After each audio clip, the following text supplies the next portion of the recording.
πρίγκιπα Ναβίν, χρυσέ μου.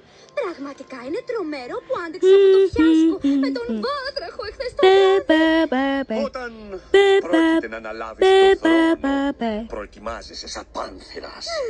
Πάντα έτοιμος για το απρόβλεπτο.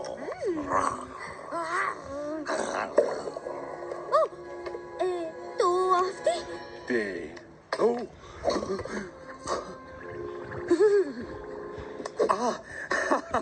Τα απέσια κουνούπια βρίσκονται παντού. Δεσποινίσα, δεν μπορώ πια να αγνοώ τους κτύπους της τρυφερής μου καρδιάς. Παρόλο που είμαστε πολύ λίγο μαζί, ήταν θεσπέσια. Σε παρακαλώ, πρίγκιπα Ναβίν. Με κάνεις σε κοκκινίζα σαν...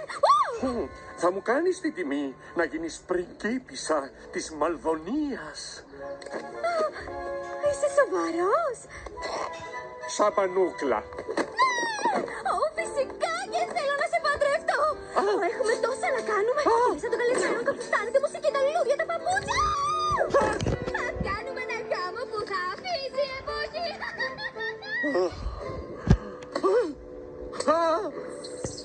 Όχι. Τι θα κάνουμε τώρα? Επειδή κάποιος άφησε το πρίγκιπα βάτραχο να ξεφύγει, αναγκάζομαι να ζητήσω βοήθεια από τους φίλους μου στην άλλη πλευρά.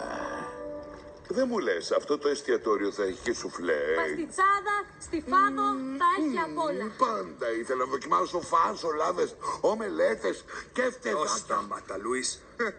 Με όλα αυτά μου άνοιξες την όρεξη. Ενδιαφέρον. Τι στο καλό κάνεις? Τρομάζεις το φαγητό. Δεν είναι τόσο απλό.